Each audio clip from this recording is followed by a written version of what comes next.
What is up, guys? Frosty 0232 here for another Frosty Features. Dark Dimension 6 is right around the corner, and who is the prize in your eyes? Super Skrull, for some reason. Super Skrull is a super cool character, and we're gonna go into him. He's gonna be really tough to get, but his kit came out. He's gonna be super awesome. But we'll go into who Super Skrull is as a character, and it's gonna be a thing. If you've never been to a Frosty feature before, what this is a comic book background on the toons that you use in Marvel Strike Force, and I am your humble comic historian for the situation.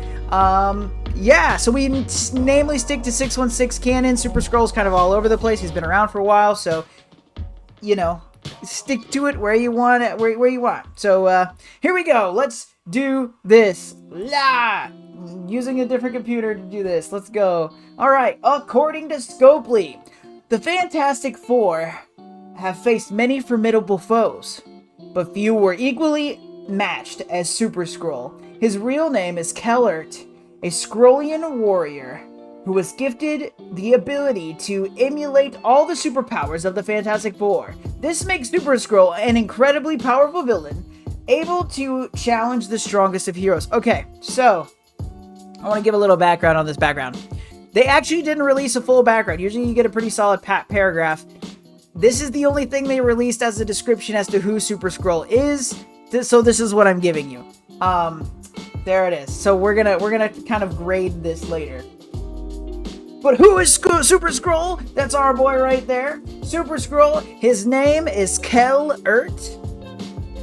First appearance in Fantastic Four number 18, all the way back in 1963. A very early villain for the Fantastic Four. Marvel's first family, baby. Very, very early villain in their situation. Powers and abilities. Okay, so the Skrulls are super. There's a lot to talk about with this. It's very complicated. So with Super Skrull, this Super Skrull that we're getting, Kl'rt, he has the same powers as regular Skrulls. Regular Skrulls are essentially humans that can control their molecular makeup and change into other things. So they don't just turn into other humanoid types, they can also turn into animals and all sorts of other things. So shape-shifting is still an option. Also, Super Skrull has these cosmic energy power receptors, which are essentially the surgically implanted discs, and he gets hit with this cosmic ray and it gives him additional powers, and eventually he gets rid of them, blah blah blah blah. But other powers that he uses are all of the powers of all the Fantastic Four plus. So he has the durability and strength of the Thing, but he's more durable and stronger. He has the flame ability, the pyrokinesis that Human Torch has, but he can get hotter and fly faster. Technically, it moves around and changes a lot, but at base level, when he first comes out with it, same thing. He has all of Invisible Woman's powers, but stronger. He has Mr. Fantastic stretch ability, but he can stretch farther. Things like that, right? He also, for some reason, has the ability to hypnotize people. He has a hypnotic stare, and he can hypnotize them. That's going to play very big a little bit later into this situation. Aliases, many. The Skrulls are a plot device to push along a lot of subterfuge and things like that. So they take the identity of a lot of people. Super Skrull is no different. Some notable ones specifically that Kl'rt has impersonated include people like Captain Marvel. This is a big one. Franklin Storm, Johnny and Sue's dad, Franklin Richards, and Iron Fist. So, pretty big names that Super Skrull has impersonated as in the past. Affiliations. Super Skrull's been around for a while, so naturally Super Skrull has a lot of affiliations, but some of the more notable ones are the Skrull Empire, the Galactic Council, and that's right, you read it right, the Guardians of the Galaxy. Super Skrull is not necessarily always a bad guy. I don't know if I'd call him an anti-hero, but ultimately he gives up a lot, and when he gives up, he kind of becomes a good guy for a very short period of time. And even calling him a good guy is a little weird, but yes, he does. He has been known to join the various hero soiree, if you will.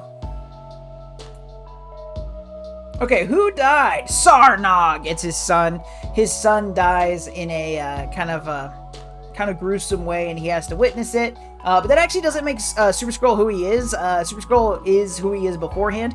He is a Skrullian. There we go. He is a Skrullian from Tarnax 4. A Skrullian is just the name of a Skrull.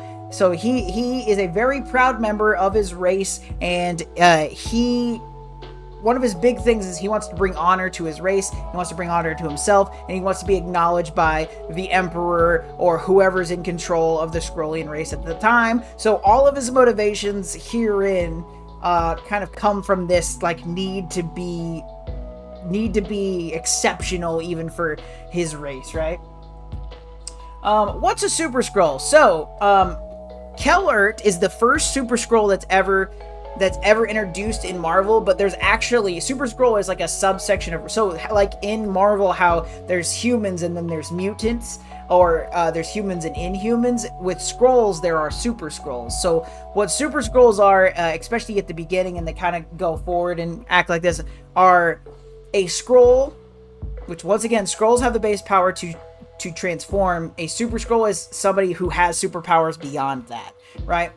So originally, especially with Super Skrulls, so this specific Super Skrull, number 1, right? He goes to some scientists, and the scientists are like, hey, we want to bring honor to our empire, and we have this crazy idea, and what we're going to do is we're going to implant these discs into you surgically, and you're going to be able to feed off of these cosmic rays that made the Fantastic Four who they are. They do this because they had a situation where the Skrulls tried to invade Earth, and the Fantastic Four kind of wipe them away. That's why that they know about the Fantastic Four. So they use these discs to get the cosmic rays, the radiation that changes the Fantastic Four into the Fantastic Four, and channel it into Super Skrull, which is why he gets all their powers plus, right? So, So a Super Skrull is any Skrull with an additional power besides shapeshifting, etc.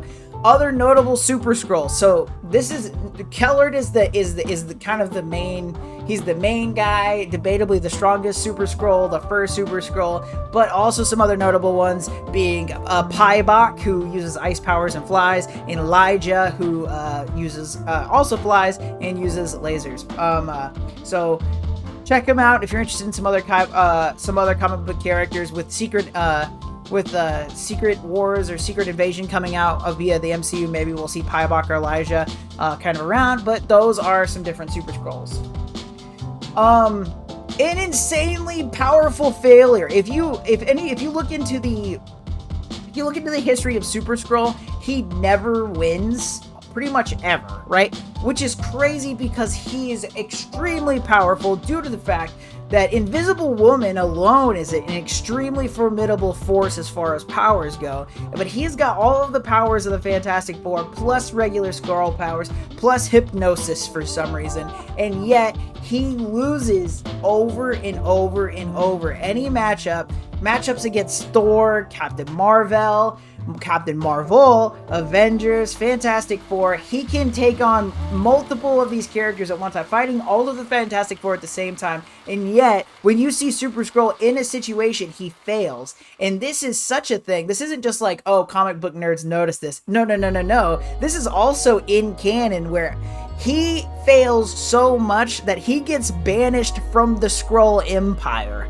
They literally are like, you suck, get out of here. And they literally exile him from his race because of how much he fails, right? So most of his motivations, most of the time when Super Skrull shows up and wants to do something, he's trying to redeem himself. This is in canon. I'm not making this up. He's trying, he's so bad at winning.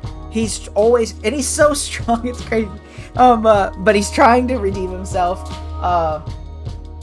So, yeah, I just want to throw that out there. A really important thing. It's really funny to me that they picked him for Dark Dimension 6 because not only he's a strong villain, yes, but he's a notable villain, but he is not a successful villain.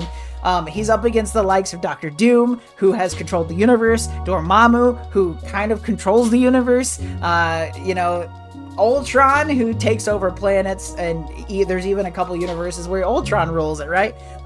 Even in the What If series we see it. And then we have Super Skrull, who literally can't beat a single team of people. Doesn't really matter who the team is. So yeah, that's who we get for Dark Dimension 6. He's a fun character and he's neat, but wow, the story there is just, I don't know, sorry, maybe it's just bigger to me, but it's crazy. Relationships.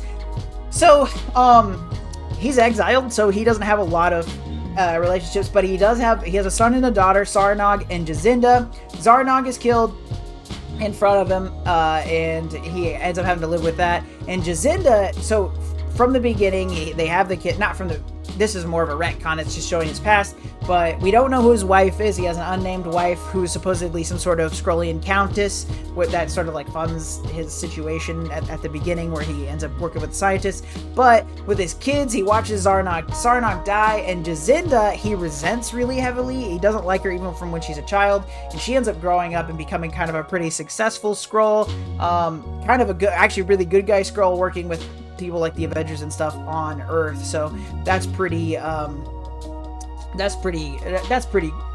crazy or whatever. All right, here's the fun, the part I'm most excited about. Okay, all right. So typically in Frosty Features, we talk, when I talk about notable events, I talk about these epic things that happen in comics that I'm like, this is so cool. I had to, as soon as I knew I was going to do a Super Skrull feature, as soon as he was announced, I knew that I would have to talk about potentially one of the most important Skrull facts, right? And Super Skrull deals with it a little bit. This is namely a Skrull thing, but Super Skrull deals with it sometimes. Listen, kids, sometimes comics are silly.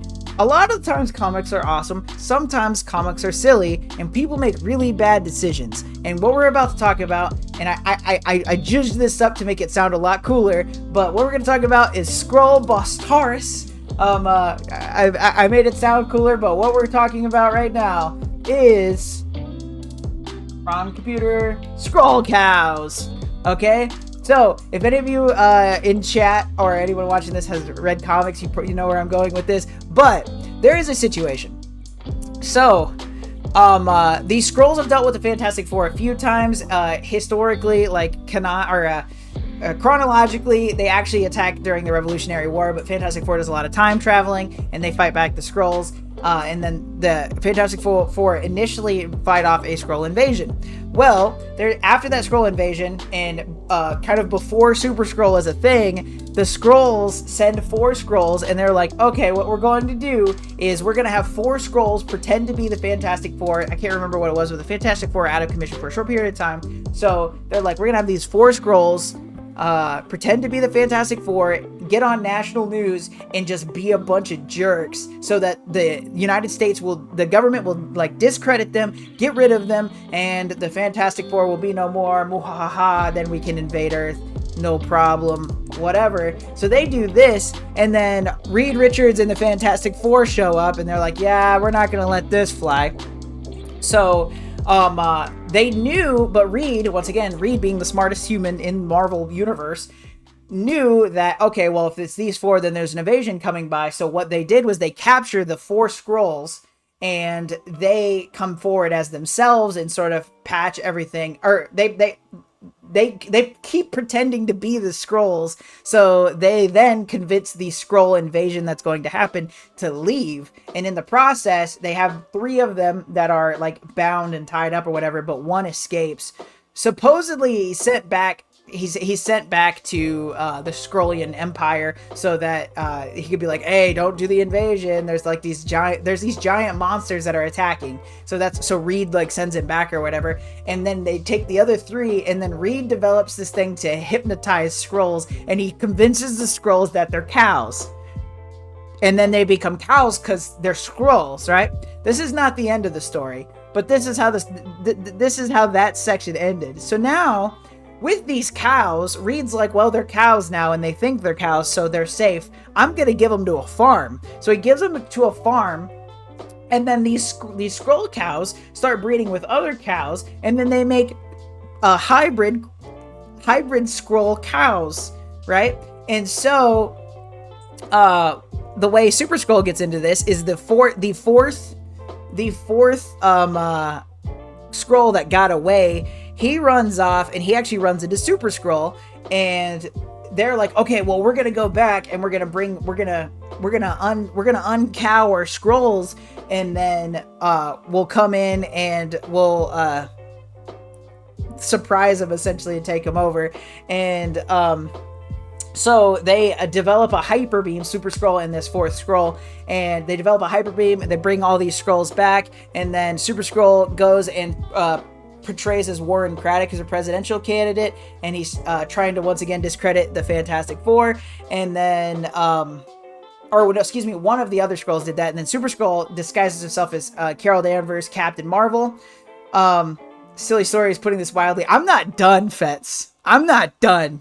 So he Super Skrull becomes Captain Marvel and is convincing the Avengers to disband, and the other Skrulls, the three Skrulls that were the cows, become Captain America, Iron Man, and Thor, and all of them are like, hey, the Avengers don't need to be anymore, we're all good, no Skrull invasion here, don't worry about it. And then the Captain Marvel Super Skrull, he is trying to convince Captain Marvel to make this ultrasonic wave, it's Omni Wave projector is what it's called, and it's supposed to be a way to be able to communicate more efficiently to different alien races. And while one hand is distracting Captain Marvel to make this weapon, the other hand is capturing Quicksilver, Scarlet Witch, and Vision, but Vision gets away. So Vision goes and he gets the Avengers, and Captain Marvel's like, you're not Carol. Why are you doing this? And so then at that point, essentially, Super Skrull fights Captain Marvel and gets his ever-loving butt kicked, and the Avengers come and they get the other three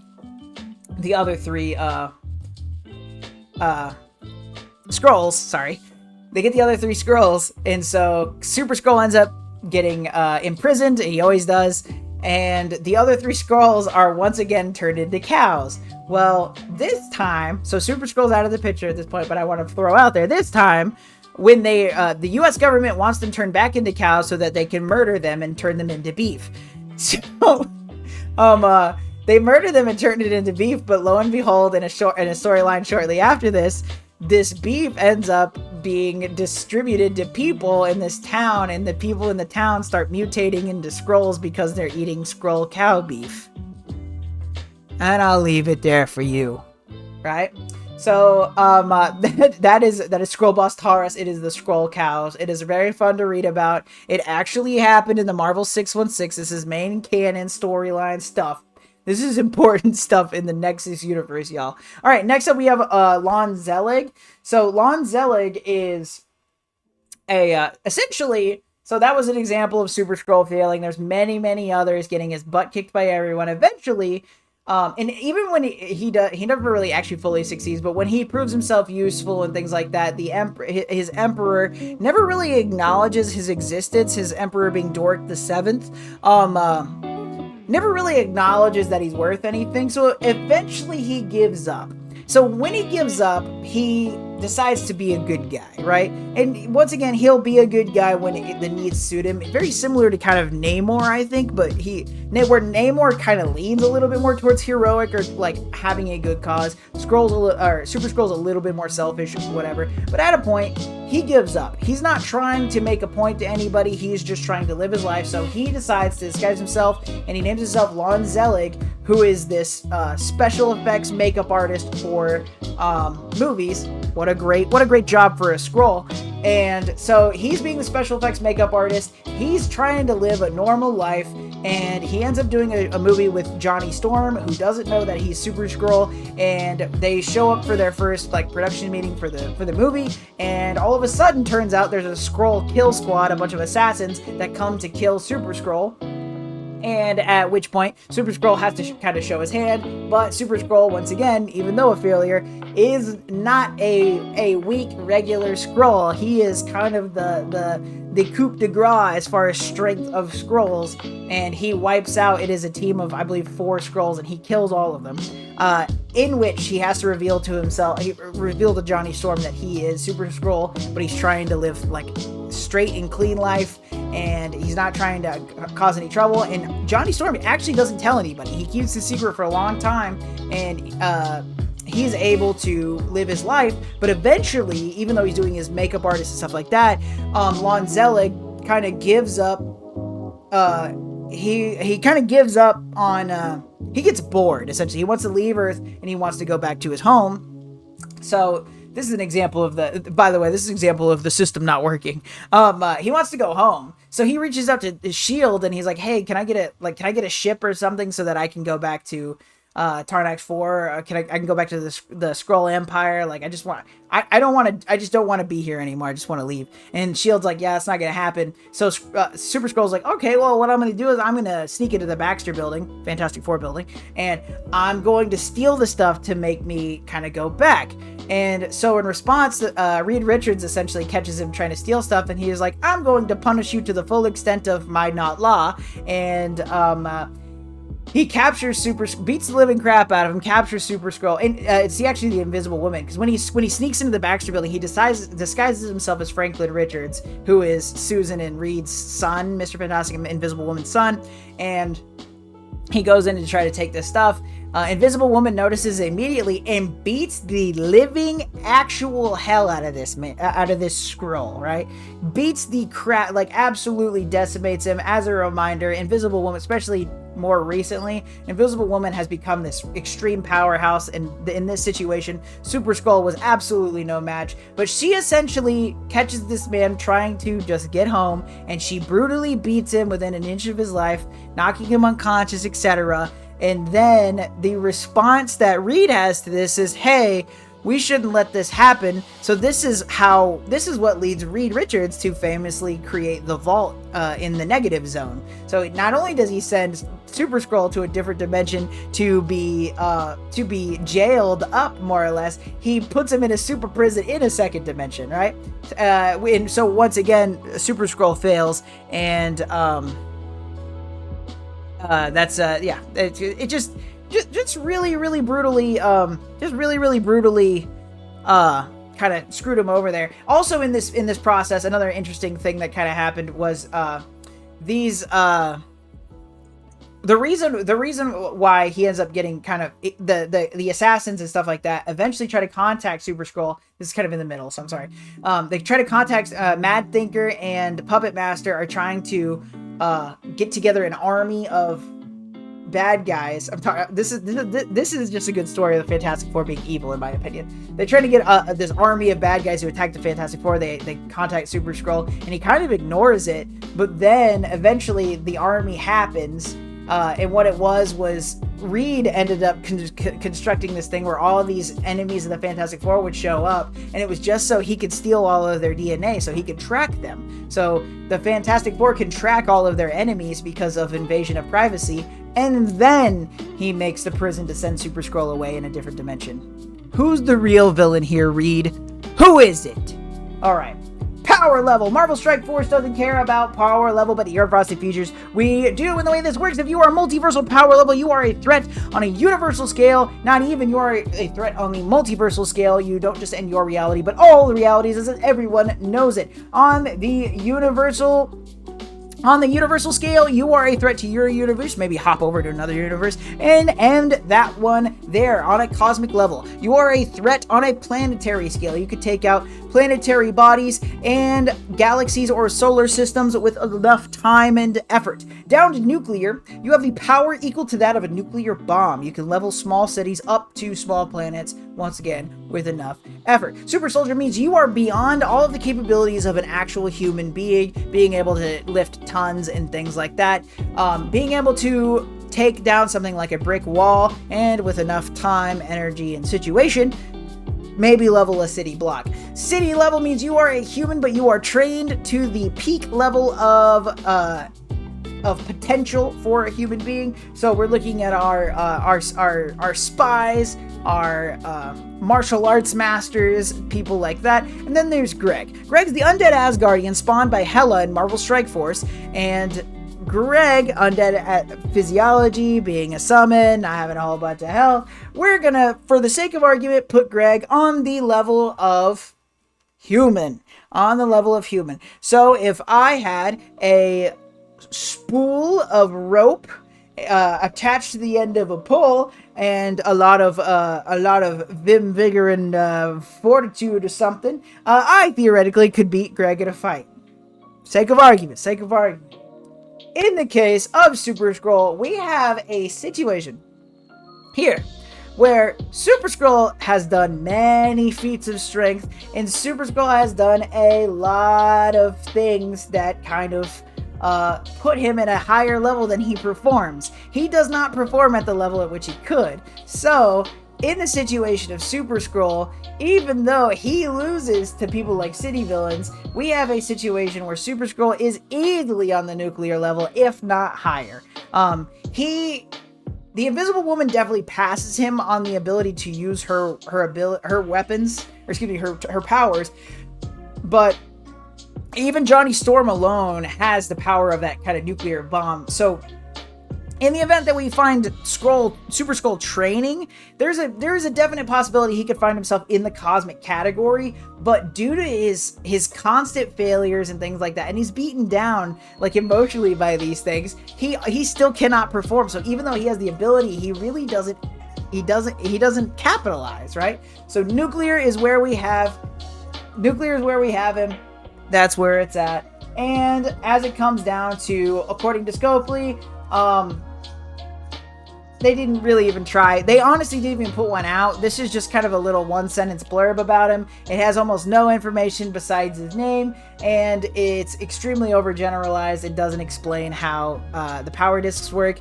Like I said, they beam the powers from somewhere else, and Reed typically just finds different ways to block this power, and that's why so many weaker people can beat Super Skrull. But even in recent comics, he doesn't need those discs anymore to use the powers. So, you know, maybe we can see something cooler from Super Skrull moving forward, but as it stands, he really, in the humble Frosty opinion, he doesn't deserve to be atop the totem pole of a Dark Dimension race. But regardless, he's going to be fun to play. He's a cool character. Skrull Cows, look it up. It's a lot of fun. I hope you all enjoyed this feature, and I hope that you all like, share, and subscribe on YouTube. It helps out the channel a lot. Doesn't cost you anything but a couple of clicks. Also, as a reminder, I stream on Twitch at the link above on Sundays at 8 a.m. Central Standard Time, where we film Frosty Features live. I hope that you all had a fantastic week, and most importantly, y'all, stay cool.